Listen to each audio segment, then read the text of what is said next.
Hello guys, Atrix here. In today's video I'm gonna show you how to hide your TikTok account from your contacts. And basically to do that you will need to go to TikTok.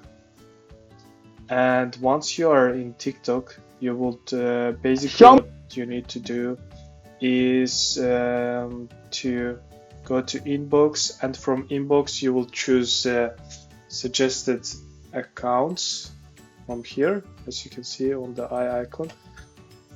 And once you click that eye icon, you will go to suggest your account to others, and from here you basically can turn this suggest your account to others feature off, and this will basically stop showing your account to your contacts. And to do that you will just turn this off, and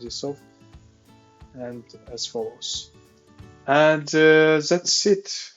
This is all you need, and this will stop showing your account to your contacts. Thank you very much for watching, and see you next time.